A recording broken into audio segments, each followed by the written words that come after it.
नमस्कार, आप देख रहे हैं न्यूज 18 राजस्थान। आपके साथ मैं हूं अभिषेक। बुलेटिन की शुरुआत करेंगे एक बड़ी खबर से। कल 12वीं के परिणाम आएंगे।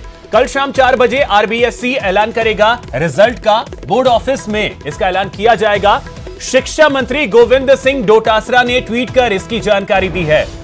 12वीं विज्ञान के नतीजे आएंगे। शिक्षा मंत्री गोविंद सिंह डोटासरा ने लिखा है, कल राजस्थान माध्यमिक शिक्षा बोर्ड अध्यक्ष डीपी जारोली जी की उपस्थिति में अजमेर से दोपहर बाद 4 बजे 12वीं विज्ञान का परिणाम जारी करने का कार्यक्रम है।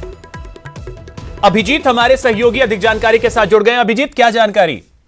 देखिए अभिषेक, बिल्कुल बोर्ड का कल पहला परिणाम आ रहा है। कोरोना काल में जो 3 महीने करीब परीक्षाएं स्थगित रही थी, उसके बाद 18 जून से लेकर 30 जून तक बोर्ड ने अपनी तमाम 10वीं और 12वीं के लंबित विषयों की परीक्षाएं, करीब 20 लाख छात्रों की परीक्षाएं जो है इस कोरोना काल में शांतिपूर्वक निपटाई थी। और अब जो है परिणाम निकालने का सिलसिला शुरू हो चुका है। कल शाम 4 बजे 12वीं विज्ञान के रूप में पहला नतीजा जो है वो सामने आएगा। 12वीं विज्ञान में कुल 2,39,800 परीक्षार्थी पंजीकृत हैं। खुद शिक्षा मंत्री गोविंद सिंह डोटासरा कल शाम 4 बजे अजमेर पहुंचेंगे और बोर्ड कार्यालय से इस परिणाम को विधिवत रूप से जारी करेंगे। जैसे कि बोर्ड की परंपरा रही है पिछले कुछ समय से कि बोर्ड ने परिणाम जारी करने के साथ ही जो उसकी वरीयता सूची है वो जारी नहीं कर रहा है। तो उम्मीद यही है कि इस बार भी बोर्ड जो है वरीयता सूची जारी नहीं करेगा। इसके पीछे बोर्ड का एक बड़ा तर्क यह है कि बोर्ड के कई विद्यार्थी ऐसे होते हैं जो परिणाम जारी होने के बाद पुनः मूल्यांकन कराते हैं। पुनः मूल्यांकन के चलते कई विद्यार्थियों के अंकों में फेरबदल भी होता है, जिसके चलते वरीयता सूची के क्रमांकों में भी फेरबदल हो जाता है। लिहाजा बोर्ड जो है वो अपनी पूरी परीक्षा प्रक्रिया पूरी होने के बाद अक्टूबर के महीने में ही वरीयता सूची जारी करता है। लेकिन बड़ी बात यह है कि कल से बोर्ड के नतीजों की शुरुआत हो जाएगी। 12वीं विज्ञान का नतीजा सबसे पहले निकल के सामने आएगा। उसके बाद बोर्ड 12वीं का वाणिज्य और कला वर्ग के नतीजे जारी करेगा और सबसे अंतिम में जो सबसे बड़ा परीक्षा है 10वीं की, उसका नतीजा जारी होगा। तो 30 जुलाई से पहले बोर्ड अपने तमाम नतीजे जो है वो यहाँ पर जारी कर देगा। अभिषेक, चलिए, बहुत शुक्रिया अभिजीत आपका इन तमाम जानकारियों के लिए। तो कल 12वीं विज्ञान के परिणाम शाम 4 बजे आ जाएंगे। वहीं परीक्षाओं के मामले को लेकर उच्च शिक्षा मंत्री ने बयान दिया है। उच्च शिक्षा मंत्री भंवर सिंह भाटी का बयान सामने आया है। उन्होंने कहा है कि राज्य सरकार को यूजीसी की गाइडलाइंस मिलने का इंतजार है। इसके बाद विचार मंथन करके निर्णय लिया जाएगा। अभी तक राज्य सरकार के निर्णय पर अपने कायम है। राज्य सरकार जो निर्णय लिया गया है, बढ़ते संक्रमण के बीच परीक्षाएं करवाना संभव नहीं है। स्टूडेंट्स के हित में राज्य सरकार ने यह निर्णय लिया है।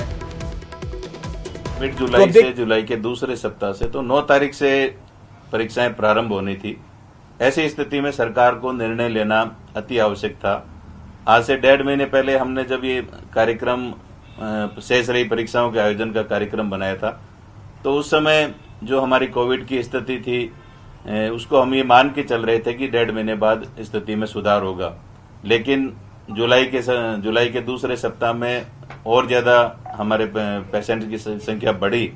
इस वजह से हमने पुनर्विचार करके और इस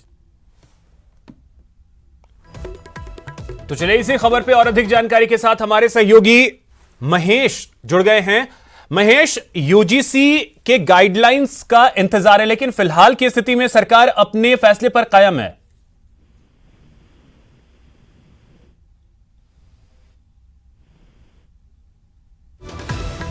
महेश, क्या आपको हमारी आवाज मिल पा रही है?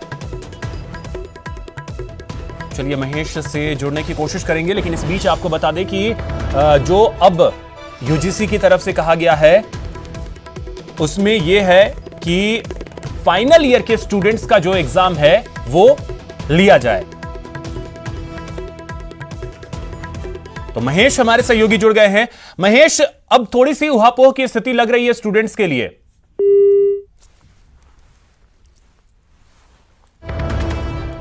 महेश से फिर से जुड़ने की कोशिश करेंगे। देखिए, हालांकि सरकार ने यह स्पष्ट कहा है कि गाइडलाइंस मिलने के बाद विचार और मंथन किया जाएगा, लेकिन शिक्षा मंत्री भंवर सिंह भाटी ने यह जरूर कहा है कि जो फैसला लिया गया है यूजीसी की तरफ से उसका वो सम्मान करते हैं।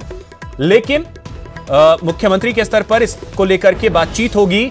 जब गाइडलाइंस विस्तृत रूप से मिल जाएंगे उसके बाद ही सरकार आगे जो अपना फैसला है वो लेगी। लेकिन फिलहाल यूजीसी ने यह स्पष्ट कहा है कि जो फाइनल ईयर के स्टूडेंट्स हैं उनकी परीक्षाएं होंगी। और इससे पहले छात्र संगठनों की यह मांग थी कि जो कुछ छात्र संगठन ये भी कह रहे थे कि परीक्षाएं हो, कुछ का ये कहना था कि नहीं परीक्षाएं ना हो, सीधे स्टूडेंट्स को प्रमोट कर दिया जाए, जिसके बाद सरकार ने यह फैसला लिया स्टूडेंट्स को प्रमोट करने का। लेकिन यूजीसी के गाइडलाइंस के बाद अब जरा सी असमंजस की स्थिति फिलहाल बन गई है। सीएम अशोक गहलोत ने आज सैनिक कल्याण विभाग की समीक्षा बैठक की और कोरोना नियंत्रण में पूर्व सैनिकों के सहयोग पर मंथन किया। साथ ही सैनिक कल्याण से जुड़े कई मुद्दों पर भी चर्चा की। इस दौरान पूर्व सैनिकों के साथ सैनिक कल्याण मंत्री प्रताप सिंह खाचरियावास, चिकित्सा मंत्री रघु शर्मा और सीएस राजीव स्वरूप भी मौजूद रहे। वीडियो कॉन्फ्रेंसिंग में सीएम ने कहा कि खुद का बचाव खुद करें, भीड़ में न जाएं, हेल्थ प्रोटोकॉल का पालन करें, जागरूकता अभियान को आगे भी जारी रखें। आपको जानकारी होगी कि जो बीमार व्यक्ति पहले से है, चाहे वो किडनी का हो, हार्ट का हो, डायबिटिक हो या और कोई बीमारी हो, अगर उसको कोरोना पॉजिटिव होता है तो ज्यादा खतरा होता है, क्योंकि कोरोना इन्फेक्ट होते ही उसकी कई गुना ज्यादा बीमारी जो होती है वो फैल जाती है, या लंग्स की बीमारी हो। इसलिए हम कहते हैं बुजुर्गों का विशेष ध्यान रखो, 60 साल के बड़े लोगों का, या ज्यादा बीमारी एक साथ में है तो उसके लिए बहुत मुश्किल काम होता है इलाज करना भी और बचना भी। उनका विशेष ध्यान रखें, या 10 साल के छोटे बच्चे उनका विशेष ध्यान रखें। बाकी लोग बचते हैं पर कभी कभी वो भी व्यक्ति चला जाता है दुनिया से। हमें हर व्यक्ति का ध्यान रखना है और उसका दो अप्रोच है, या तो हम टेस्टिंग बढ़ाएंगे तो संख्या बढ़ेगी। संख्या बढ़ने से घबराने की जरूरत नहीं आपको, अखबार में पढ़ करके। हेल्थ इंफ्रास्ट्रक्चर को मजबूत करने के लिए खर्च की जाएगी आने वाले समय में, पूरी तैयारियां इसकी हो गई। सब सेंटर लेके पीएससी हो, सीएससी हो, उप जिला चिकित्सालय हो, डिस्ट्रिक्ट हॉस्पिटल हो या मेडिकल कॉलेज से जुड़े अस्पताल हो, वहां पे वो सारी व्यवस्थाएं की जा रही है जो इस महामारी के मुकाबले के लिए जरूरी है। चाहे वेंटिलेटर्स पर्याप्त मात्रा में उपलब्ध हो, चाहे ऑक्सीजन के आईसीयू बेड हो या आइसोलेशन के बेड हो, क्वारंटाइन फैसिलिटीज के बेड हो। क्योंकि ये कोरोना का संकट ऐसा है, इसमें लोग चाहते थे कि उनको प्रमोट किया जाए। आपका ये डिसीजन बहुत बड़ा रहा और लगातार राजस्थान में आप लोगों को ये पता होना चाहिए 6 करोड़ लोगों तक फ्री ऑफ कॉस्ट गेहूं, दाल ये राजस्थान की सरकार की तरफ से उपलब्ध कराना, 1 करोड़ लोगों के खातों में डायरेक्ट पैसे जमा कराना। डायरेक्ट पैसे की मदद बहुत बड़ी मदद है और वो मदद राजस्थान की सरकार ने की कि लोगों तक पैसा पहुंचे। और उस वक्त वहीं अजमेर से एक बड़ी खबर आपको बताएं, जहां फरियादी ने अपने दोनों हाथों की नस को काट लिया है। यह बड़ी खबर कलेक्ट्रेट परिसर में, इसके बाद हड़कंप मच गया। घायल युवक को जेएलएन हॉस्पिटल में इलाज के लिए भर्ती करवाया गया है। मौके पर सिविल लाइन पुलिस पहुंची।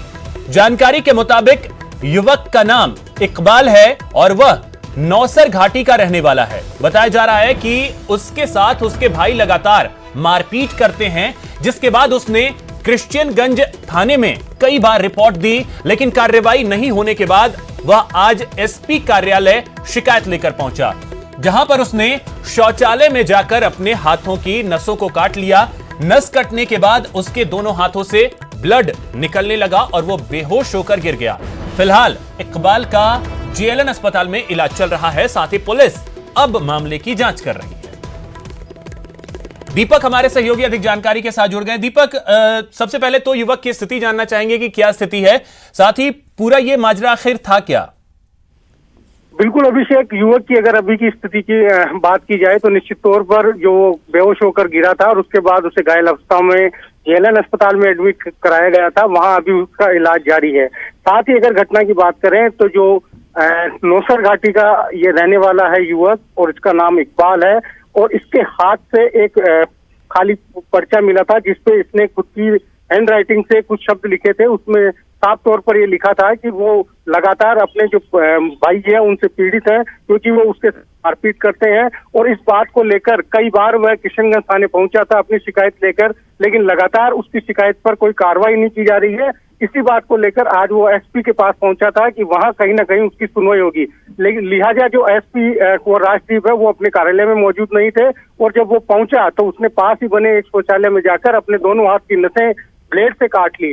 जब नसें कट चुकी थी उसके बाद में वो शौचालय से जब बाहर निकला तो खून बह रहा था और उसी तत्पश्चात वह बेहोश होकर गिर गया। और जो वहां मौजूद पुलिसकर्मी थे उनकी नजर उस पर पड़ी तो तत्काल सिविल लाइन पुलिस को इसकी सूचना दी गई और उसके बाद उसे जेएलएन अस्पताल ले जाया गया, जहां फिलहाल उसका इलाज अभी जारी है। मौके पर सिविल लाइन एसएचओ रविश कुमार मौजूद है और मामले की जांच में जुटे हुए हैं। चलिए, बहुत शुक्रिया आपका दीपक इन तमाम जानकारियों के लिए। चलिए अब बात करते हैं टिड्डियों की, जहां पहली तस्वीर में टिड्डियों पर छिड़काव करना भारी पड़ गया। 17 नरेगा कर्मी बीमार पड़ गए। वहीं दूसरी तस्वीर में एक बच्चे ने बर्तन बजाकर टिड्डियों को भगाया। तो बड़ी खबर आपको ये जयपुर से बताएं, जहां पर टिड्डी दल पर छिड़काव किया गया केमिकल का, जिसके बाद 17 मनरेगा कर्मी जो हैं उनकी तबीयत खराब हो गई, जिनमें 4 महिलाएं भी शामिल हैं। इन सभी को चक्कर आने की शिकायत के बाद पावटा सीएचसी में भर्ती करवाया गया। विराटनगर के जयसिंहपुरा गांव का यह मामला है। कल रात कृषि विभाग, ग्राम पंचायत ने यहां पर दवा का छिड़काव करवाया था।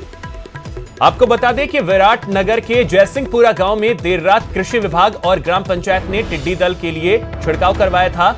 सुबह जब उस क्षेत्र में मनरेगा कर्मी काम करने के लिए पहुंचे तो उनमें से 1-2 लोगों की तबीयत बिगड़ने लगी। चक्कर आने की शिकायत के बाद इन सभी को अस्पताल में भर्ती करवाया गया। एक कर 17 मनरेगा कर्मियों को पावटा स्थित सीएचसी में भर्ती करवाया गया। सूचना मिलने के बाद स्थानीय प्रशासन के अधिकारी मौके पर पहुंचे और स्थिति का जायजा लिया। तो प्रदेश में टिड्डियों का कहर जारी है। वहीं धौलपुर के ग्रामीण इलाकों में भी टिड्डियों के दल ने अचानक हमला बोल दिया, जिसके बाद इलाके के बच्चे जो हैं बर्तन बजाकर टिड्डी को भगाने की कोशिश करता नजर आया। तस्वीरों में भी देखा जा सकता है कि किस तरह से टिड्डियों ने पेड़ों पर अपना कब्जा जमा रखा है और यहां एक बच्चा वो टिड्डियों को भगाने के लिए अपने स्तर पर प्रयास कर रहा है। किस तरह से टिड्डियों को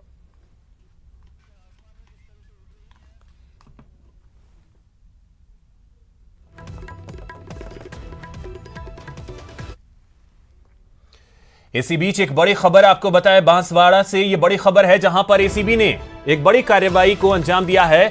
दामनिया जीएसएस पर लाइनमैन को ट्रैप किया गया है। रिश्वत लेते हुए रंगे हाथों यह गिरफ्तार हुआ है। कनेक्शन के एवज में रिश्वत की मांग की थी। एसीबी एएसपी माधो सिंह की टीम ने इस कार्रवाई को अंजाम दिया। एसीबी से मिली जानकारी के अनुसार परिवादी शांतिलाल मैडा ने शिकायत दी। गांव में बडवी खोरापाड़ा के बीपीएल परिवारों के 12 व्यक्तियों के विद्युत कनेक्शन के लिए 2-2 हजार रुपए की मांग इसने की थी। कुल 24,000 में से 19,900 रुपए लाइनमैन बाबूलाल चरपोटा ने ले लिया था। इसके बाद सत्यापन के दौरान 500 रुपए लिए आज एसीबी की टीम ने कार्रवाई करते हुए इसे धर दबोचा।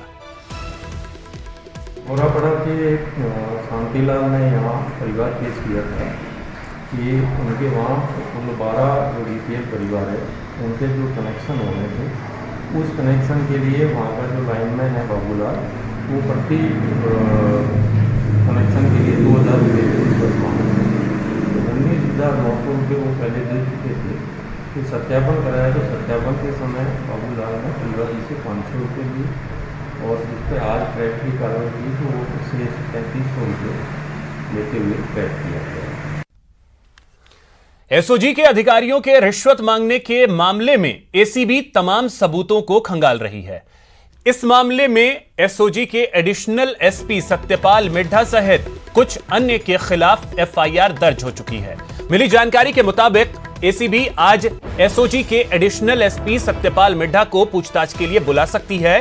गौरतलब है कि यूनाइटेड स्टेट कोऑपरेटिव सोसाइटी के संचालक के खिलाफ टोंक के एक शख्स की ओर से एसओजी में शिकायत दी गई थी कि एसओजी के एडिशनल एसपी सत्यपाल मिड्ढा और इंस्पेक्टर विष्णु खत्री ने परिवादी की जांच किए बिना ही संचालक को धमकाना शुरू कर दिया, जिसके बाद मामले को रफा दफा करने के लिए वैशाली नगर स्थित तमन्ना टावर में संचालक के साथ सीनियर ऑफिसर ने मीटिंग की, जहां सीनियर ऑफिसर ने संचालक से एक पर्ची पर 8 करोड़ रुपए की डिमांड की। हालांकि बाद में 2 करोड़ रुपए में मामला रफा दफा करना तय हुआ, जिसमें पहली किस्त 20 लाख रुपए देना तय हुआ था।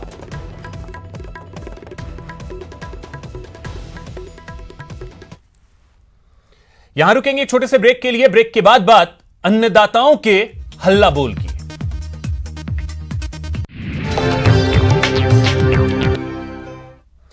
ब्रेक के बाद आपका स्वागत है। अब बात हक के लड़ाई की, जहां सीवरेज के धीमे काम के खिलाफ लोगों ने अपनी नाराजगी जाहिर की। वहीं जयपुर में अन्नदाताओं ने महापड़ाव डाला। 2 अलग अलग तस्वीरें, अलग अलग मांगों को लेकर लोगों ने विरोध किया। तस्वीरें आप देख सकते हैं, एक बूंदी की है और दूसरी जयपुर की। चने की पूरी सरकारी खरीद की मांग को लेकर किसानों ने आंदोलन शुरू कर दिया है। पिछले 3 दिन से जयपुर के महिला गांव के किसानों ने अपना पड़ाव डाला हुआ है। इस बीच किसानों के अधिकारियों के साथ 2 दौर की वार्ता हो चुकी है, लेकिन अभी तक वार्ता का कोई निष्कर्ष नहीं निकला है। वहीं अधिकारियों ने मामले पर बातचीत के लिए किसानों से कुछ दिन का वक्त मांगा है।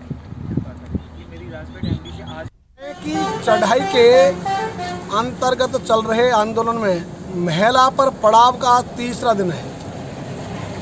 सरकार से 2 दौर की बातचीत हो चुकी है।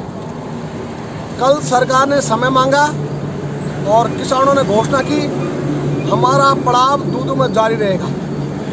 यदि सरकार का संकेत सकारात्मक नहीं हुआ तो किसान कूच करने को भी तैयार है। उधर बूंदी में सीवरेज के धीमे काम को लेकर लोगों का गुस्सा फूटा और स्थानीय लोगों ने प्रशासन के खिलाफ हल्ला बोल दिया। यह विरोध प्रदर्शन पार्षद मनीष सिसोदिया और कर्ण शंकर सैनी के नेतृत्व में हुआ। हालांकि मौके पर पहुंचे नगर परिषद आयुक्त अरुणेश शर्मा ने आक्रोशित लोगों से समझाइश की और सीवरेज लाइन से क्षतिग्रस्त हो रही सड़क की मरम्मत करवाने का आश्वासन दिया। पिछले 4 साल से सीवरेज वाले बूंदी शहर के अंदर जगह जगह खड्डे खोद खोद के छोड़ रहे हैं सीवरेज नाम डालने के नाम पर। कहीं खड्डा छोड़ रहा है, कभी कहीं क्या कर छोड़ रहे हैं, कुल लग करके आधे तो काम करके। वार्ड में भी अभी तक पूरे सीवरेज का काम नहीं हुआ हमारा। इसके लिए पिछले बाजा से लेकर के और मीरा गेट तक की जो सड़क खुदी हुई है उसके लिए लोग गिर रहे हैं। आज का ये जो धरना प्रदर्शन है, ये पूरे बालचंपाड़ा से लेकर चारभुजा मंदिर तक की जो बीच की जो सड़क है, ये सीवरेज के द्वारा इन्होंने काम किया, काम करके अधूरा छोड़ दिया, फिर इसको सड़क बनाई नहीं। फिर हमने इधर भेरू दरवाजे किया, लगभग 4 महीने पहले वहाँ पर धरना प्रदर्शन किया, जिससे ये यहाँ नाड़ के छोटे से और सूरज जी के बट तक की सड़क उन्होंने बना दी। भरतपुर में न्यूज 18 राजस्थान की खबर का असर होता हुआ दिखाई दे रहा है। शहर में जगह जगह हो रहे गड्ढों की वजह से परेशान हो रहे लोगों की खबर को प्रमुखता से न्यूज 18 राजस्थान ने दिखाया था। अब खबर चलने के बाद नगर निगम ने संज्ञान लिया और शहर में खराब पड़ी सड़कें बनाने का काम शुरू कर दिया गया है और 1-2 दिन में सड़क बढ़िया तरीके से बनकर तैयार हो जाएगी। वहीं सड़क बनने से स्थानीय लोगों को मुश्किलों का सामना कम से कम नहीं करना पड़ेगा।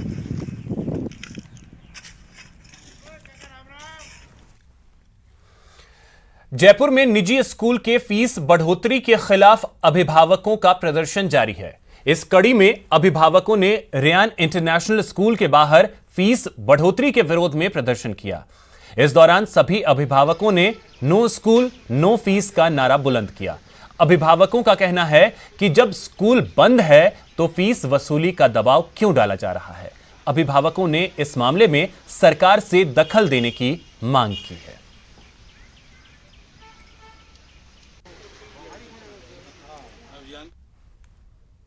वहीं चित्तौड़गढ़ में भी निजी स्कूलों की मनमानी के खिलाफ पेरेंट्स सड़कों पर उतर आए हैं। शहर के कलेक्ट्रेट चौराहे पर अभिभावकों ने सांसद सीपी जोशी की मौजूदगी में फीस बढ़ोतरी और ऑनलाइन पढ़ाई के दौरान बच्चों को ड्रेस पहनने के फरमान के खिलाफ प्रदर्शन किया और प्रशासन से निजी स्कूलों की मनमानी पर लगाम लगाकर कार्रवाई करने की मांग की। जिला अभिभावक संघ के बैनर तले प्रदर्शन करने वाले अभिभावकों का कहना है कि स्कूल प्रबंधन समिति की ओर से बच्चों को ऑनलाइन क्लासेस के दौरान ड्रेस पहनने का फरमान सुनाया गया, साथ ही फीस जमा करने का भी दबाव बनाया जा रहा है। जरा पिछले 7 दिन पहले जिला कलेक्टर महोदय को मुख्यमंत्री जी के नाम, शिक्षा मंत्री जी के नाम, राज्यपाल महोदय, जिला शिक्षा महोदय के नाम पे ज्ञापन दिया गया था, जिसमें सभी स्कूल जो निजी शिक्षण संस्थान हैं, सीबीएसई बोर्ड से एफिलेटेड और राजस्थान बोर्ड से एफिलेटेड, उन्होंने बच्चों के पेरेंट्स को मोबाइल पर व्हाट्सएप मैसेज किया था कि आप स्कूल की फीस जमा कराएं अप्रैल से जून और जुलाई से सितंबर। इसके साथ ही उन्होंने ऑनलाइन एजुकेशन शुरू कर दी है। चूरू के सुजानगढ़ में छापर रोड पर बिजली के तार की चपेट में आने से एक ट्रेलर के आगे का हिस्सा पूरी तरीके से जलकर खाक हो गया। इस हादसे में ट्रेलर का ड्राइवर झुलस गया। सूचना मिलने पर मौके पर पहुंची फायर ब्रिगेड की टीम ने आग पर काबू पाया। इसके बाद मौके पर पहुंची पुलिस की टीम ने पूरी घटना की जानकारी ली। ट्रेलर के ड्राइवर को बगड़िया अस्पताल में भर्ती करवाया गया। हमें थोड़ी देर पहले महिपाल से इंचार्ज से सूचना मिली कि एक ट्रक में आग लग गई मिल मोटर्स के आगे। हम तुरंत वहां से गाड़ी को स्टार्ट किया और मिल मोटर्स के पास पहुंचा, देखा तो एक ट्रक के आगे के टायर जल रहे थे। हमने उनको बुझा दिया और कोई घायल था उसको अस्पताल लेकर गए और बाकी पुलिस अभी आके उस ट्रक को संभाल रही है। लाइन का तार था, वो तार टच होते ही वो जो ही देखने के लिए घुमा तो उसका हाथ ट्रक के पकड़ने की वजह से करंट दौड़ गया और वो लटक गया। हम लोग मौके पर पहुँचे और हमने तुरंत इसको मिट्टी के अंदर लेटाया। मिट्टी थोड़ी इसके अंदर हाथों पैरों में थोड़ी मसली तो उसको होश आ गया। अभी उसी उदयपुर में लॉकडाउन के दौरान गाइडलाइन का उल्लंघन करने वाले लोगों पर पुलिस ने जमकर सख्ती बरतनी शुरू कर दी। हाल ही में जारी किए गए आंकड़ों के अनुसार पुलिस ने लॉकडाउन से अब तक करीब 46 लाख रुपए का चालान वसूल किया है। वहीं पुलिस ने एमवी एक्ट में भी 28,18,250 रुपए का जुर्माना वसूला है।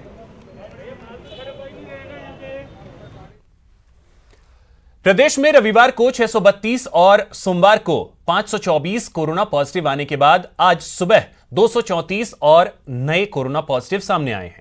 इस तरह प्रदेश में पिछले 48 घंटे से थोड़ा ज्यादा अगर देखें तो उसमें 1390 केस सामने आ चुके हैं। पिछले 12 घंटे में कोरोना से 4 और मौतें दर्ज की गई हैं। प्रदेश में कोरोना से अब तक 465 लोगों की मौत हुई है।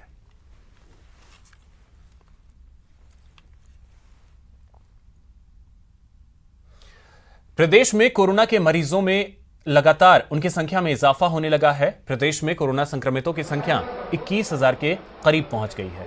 बता दें कि जुलाई के पहले सप्ताह में ही 2,900 से ज्यादा मरीज मिल चुके हैं, जबकि 50 से अधिक लोगों की मौत हो चुकी थी। आलम यह है कि अब प्रदेश में 100 लोगों में से 4 कोरोना मरीज मिलने लगे हैं। बहरहाल प्रदेश में रिकवरी रेट अच्छी होने के कारण लगभग 80% मरीज ठीक हो चुके हैं और महज 3949 मरीज एक्टिव हैं, जबकि मृत्यु दर 2.26% है। कोरोना काल में जोधपुर शहर के बाशिंदों का कुदरत से प्रेम ज्यादा बढ़ गया है। पर्यावरण संरक्षण को लेकर लोग ज्यादा जागरूक हो गए हैं। मानसून के दस्तक से पहले वन विभाग की ओर से पौधा वितरण का काम शुरू किया गया, तो काफी तादाद में लोग वन विभाग की नर्सरी से पौधे लेने के लिए पहुंचने लगे। अभी भी यह सिलसिला बदस्तूर जारी है, जिसमें बड़े बच्चे सभी पौधा लेने के लिए पहुंच रहे हैं। इस बार वन विभाग ने चंद्रपोल क्षेत्र में 1 लाख पौधे लगाने का लक्ष्य रखा है। लोगों के पौधारोपण के उत्साह को देखते हुए वन विभाग को इस लक्ष्य को पूरा करना आसान लगने लगा है। 1,20,000 में से 50,000 इस साल में वितरण करना है और 70,000 अगले साल के लिए बड़ी थैली में लेना है। अब इस साल का 50,000 का टारगेट है वितरण करने का, जिसमें से आज तारीख तक 20,000 कर चुके हैं। लॉकडाउन के बाद लोगों के जागृति आई है बस जबरदस्त, और हमारे नर्सरी से नीम गिलोय की कटिंग वितरण निःशुल्क की जाती है। प्री मानसून अभी चालू हुआ है, बारिशें चालू हुई है। लॉकडाउन में ऐसा लगा कि हमें पौधे उगाने चाहिए। अभी लॉकडाउन खुला है तो यहाँ पे वन विभाग में ना काफी सारे पौधे लेने आए हैं। पहले हम वो गेट में आते ही उनको पहले सैनिटाइजर करवाते हैं, फिर उनको क्या चाहिए वो पर्ची बना के देती हूँ मैं ऐसे, फिर वो जो भी पौधा पसंद करके आता है फिर वापस हमारा आदमी उनको पौधे दे देता है, फिर वापस उसके अकॉर्डिंग हिसाब करके। तो फिलहाल इस बुलेटिन में इतना ही। नमस्कार।